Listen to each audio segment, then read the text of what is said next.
If you're lying, you must be half stepping. Ain't no half stepping. Marcus J. Big Ruben Carlton Banks back once again for a live show. GlobalScaleRadio.net. We are once indeed the highest rated show on GlobalScaleRadio.net. To get in on the discussion, hit us up 804-447-0601.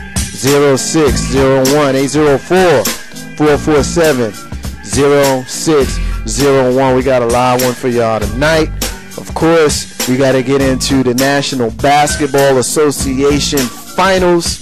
That will be the only sports section that we have, because tonight we are going to take it to you live with the entertainment and social hour being expanded going forward from this point forward. We also have a huge announcement that we're going to share with you in the second hour regarding the future of Ain't No Half Steppin' with Marcus J. You don't want to miss it. That's coming up to you live in the second hour.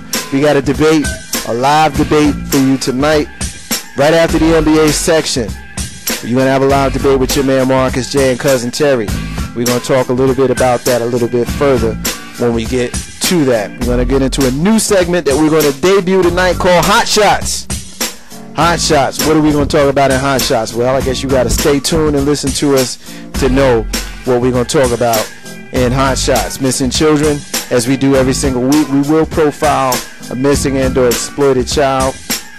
Once again, later on tonight, in the 8 o'clock hour, we will share with you a huge announcement that we have regarding the future of Ain't No Half Steppin' with Marcus J here on GlobalScaleRadio.net. To get in on the discussion tonight, once again, the phone number is 804-447-0601. And then, long awaited, it is back for another segment. We missed it. We're glad to have it back. We got the Tune and Lube with your man Big Rube. Big Rube is going to debut part 1 of a 3-part series tonight that you don't want to miss in the 8 o'clock hour. Ain't No Half Steppin' with Marcus J.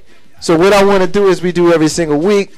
I'm going to go around the room. I want to see how my boys is doing and whatnot, how everybody's doing. Big Rube. Yo. Big Rube. Yo. What's going on, brother? Absolutely nothing, but this heat out here is killing the brother. It's hot as hell, ain't it? I mean, it's hotter than hell at this point. Yeah. I can't do it. I'm melting. Come on, man. It ain't that hot. I might be able to sweat some pounds away, but I don't know if it's worth it. I mean, but if you sweat too much, you won't be Big Rube. You'll just be Rube. You know, that's not necessarily a bad thing, but, you know, I like Big Rube. So I like Big Rube, too. Yeah. Big Rube just flows, man. Big Rube. If I had to say Rube, that wouldn't be the same. If I say Big Rube, it feels better. I hear you. I mean, you know, I do what I gotta do. All right. Well, how was your weekend, man? You know, it was good. Spent some time with the fam. You know, it was a good old Father's Day. So went down to the country and spent it with my fam. And the ladies of the family cooked for all the gentlemen. Not necessarily fathers, just the gentlemen. You like that? Of course. I mean, I had to have a baby to get free food. Of course. That's a good thing. Oh, man, they hooked y'all up. So what y'all had, man? Y'all had like some ribs and y'all had some chicken. And yeah, you know, we had some fried fish. Not that fish you get in the store, like fish. Spots and Kroger's and stuff like that. What's wrong with them? Oh, no, it's great, brother. Oh, okay. I'm just saying. We had the real fish. You got to get the bones out of it. Oh, my goodness. Y'all didn't like dying on swine, did you? I mean, you know, some people dying on the swine, but you know, Big Rube don't play that. I don't play it either, man. Even though there's a little bit of swine earlier that I could have played with at the 7-Eleven. Oh, my goodness. You know, I know she ain't listening, but that's all I got to say on that. I think you just called the pretty lady a pig, man. Yeah, well, we all know what that meant. You know what I'm saying? I ain't fooling with you, man. So, but you had a good weekend. Father's Day was good. You got to hang out with the nieces and the nephews? No, but I got to hang out with the dad, you know. The father figure, he was good. Yeah. Well, not the father figure, my father. Pops. You got to hang out with Pops. He was good. Gave him a little card and stuff, you know. That's always good. It was kind of funny. Whenever you got a chance to hanging out with the paternal unit, you can. Oh, yeah. That's never a bad thing. Oh yeah, the paternal units are real. More real than anybody else you ever gonna meet. Oh, no, of course. They tell it to you straight, and they don't care how you feel about it. Nah, that's your mirror. You want to know what you're gonna be like in 30 years? Hang out with your pops. Oh yeah, you know he's 60 plus, so I'm hoping I can live that long. Oh man, things are looking good for me. I ain't gonna call pops out, but You know, every time I get dressed and I put on a shirt and tie and I look in the mirror, I'm like, damn, I look just like this dude, man.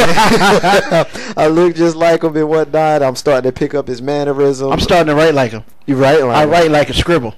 Man. Scribble. I mean, my R's and the B's, I mean. Doctor style? Baseball player, man, doctor please. style? Like, I can't even read it. Damn. Like, if I take notes, if it ain't on the computer, it ain't happening. Because I write just like my dad. But my dad, he also got the good cursive. You know, the good cursive that be like, did a woman write that? Nah, man. I wrote that because I got that from my dad. That's good stuff. Good cursive. I mean, I tell you, you know what's funny about that? I look around my family and the person, you want to know who has like the best handwriting in the whole family? Your dad. No. Who? The 9-year-old. The 9-year-old has the best handwriting in the family.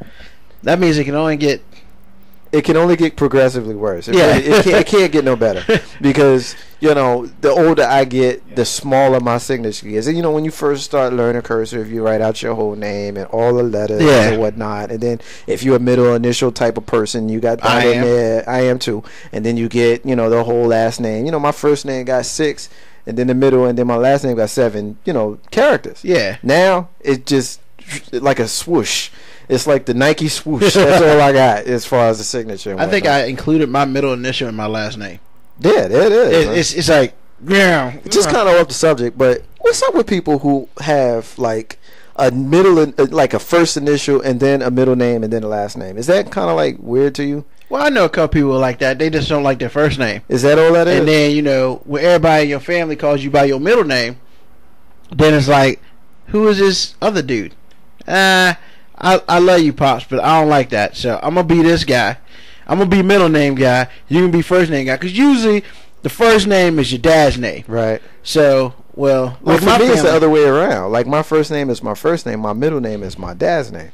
So, that's cool. So I could be Elm, that name, you know, Johnson. Yeah. You know, and it's, you know, to me, it's always kind of a little, you know, suspect. Like, why are you doing that? You know, like, you trying to hide something. Like, people don't know what your first name is. Like, what's up with that? You know. Nah, but, you know, sometimes, like in my case, Pop's got the same first name. I got the same first name. You know, we call, you know, when the family says Ruben, I don't answer because they always call me by my middle name. However, you know, in high school and stuff, when the girls were calling Ruben, you know, Mom had to think twice because she had to make sure. Yeah, she had to make sure she wasn't asking for Dad. Or was it for like Big Rube, Dad, Big Rube? Yeah. You know, so depending on how cute the girls sound, the questionable she thought of it. So, but other than that, life was beautiful. I like having my dad's first name. It's a good thing. Hopefully, if I ever have a kid, I'm gonna go ahead and hook him up with that. Oh, that's all right. My nephew is the 4th, so it happens. It happens. Carl Banks. Yes, sir. What's going on, bro? Carl Banks. What's up? What's up, CB? Not much, man. Not much. How was Father's Day, brother? I got to sleep late, man. I was like, No church? She didn't make me go. What? She didn't make me go. She took the boy. But What? I was kind of like, okay. Is there a reason why you sleep late? Well, you know, I was kind of tired. We had a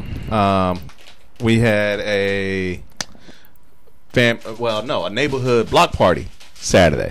So that's why it was so tired. I was the host. I had to do a lot of the cooking. I had already been up since like 7 that morning, so it was just like, man, I'm tired. And you ain't bring us none?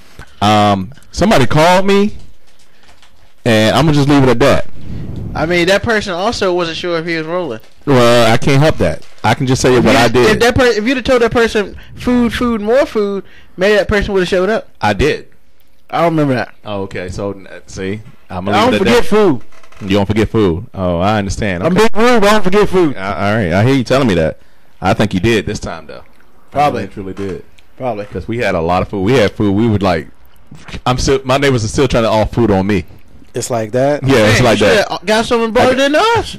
Dude, that's gotta get past my kitchen first of all. But it would be 2 days old now by now, Big Rube. I don't know if you would want it now. What do you think? Really? It depends what it was, brother. Want some ribs? Well, I would have ate that. Well, Marcus wouldn't have eaten the ribs at the barbecue, but no, it was good. No, you know, because lips that touch swine ain't touching mine. That's what that's about. So. All right, you know I'll never kiss you, so we ain't got that problem. You ain't gotta worry about that. You ain't my type. You the wrong gender. So anyway, you had a good weekend, bro? Yeah, it was great. It was kids had fun. We had a little bouncer with a jumper. They did sack races. What else did they do? Water balloons. Oh my gosh, the water balloons were hilarious because they were bouncing off the kids. One of the adults to a balloon hit my son on the top of his head, and it bounced off him and hit another kid right in the face. It was hilarious. It's like, bing! But it was a lot of fun. A lot of fun. I had a good weekend myself. You know, Father's Day came and Father's Day went. I sat in front of the TV. I watched the New York Yankees win their 9th straight game. Of course, they would end up winning again last night to make it 10 straight. So that was great. You beat my Braves. Yeah, I mean, again. You know, I mean, they played last night. They playing them again tonight. You got Hiroki Kuroda on the hill for the Yankees. He's a 500 pitcher right now. I believe he's 6-6. So they're going for their 11th straight win. Big Rube. Check this out for a historical stat for you. It's the first time since 2005 the Yankees have won 10 straight games. But not only have they won 10 straight games, it is the first time in the history of the New York Yankees, who were established as the New York Highlanders in 1903, that they have won 10 or more straight games against teams with a 500 or better record. You would think a team with a 109-year history would have done that already. 10 straight games, every single game against a team with a 500 or better record, man. That's pretty impressive. I mean, we had to get them off us. Yeah, we had to get them off us, man. Yeah, well, you know, we try to create a little separation, but you know, it's funny, in that 10-game span, we go from being down a game to only being up 2.5. So that basically means the Baltimore Orioles and the Tampa Bay Rays have been playing some pretty decent baseball as well. Now, a lot of that comes from the fact that the Yankees and the Rays and the Orioles, they're playing against the National League East, and of course those teams, our teams in the American League East, and we're getting fat off of the teams in the National League East, which just basically goes to show you that the American League East, even though they're the junior circuit, basically plays better baseball. When you have the designated hitter, you got to go through 9 deep instead of 8 plus a pitcher. You know, you got longer lineups that you got to go through, and you see how it's worked out. The Yankees have 3 straight sweeps, with the sweep of the Mets, the sweep of the Atlanta Braves, and then of course the sweep of the Washington Nationals over the weekend, and then of course winning the first of 3 last night against the Braves again at the stadium. So, Big Rule, what do you think the Yankees' prognosis for the rest of the season? How do you think we looking? You know, baseball really doesn't start after the All-Star break. True. So that's when I'll start to care. Yeah. Well, there was another impressive thing that happened last night. R.A. Dickey of the New York Mets, who is a knuckleballer, who was told 10 years ago, give up baseball because you throw 82 and you're tall and skinny, learned a knuckleballer, which, you know, a knuckleball, you throw a knuckleball at 82 miles an hour, you're good to go. First player in 60 years, I think it was like 1940 or whatever, the first player to throw 2 straight one-hitters. Yes. And that was pretty impressive. What do you think about that? He's a knuckleballer. So when you think of knuckleballers, you think of Red Sox great Tim Wakefield. You think of Phil and Joe Negro. Did I say Red Sox great? Red Sox great Tim Wakefield. He was a great player for the Red Sox. Can you speak in the microphone, please? Oh, well, you want to talk? Speaking.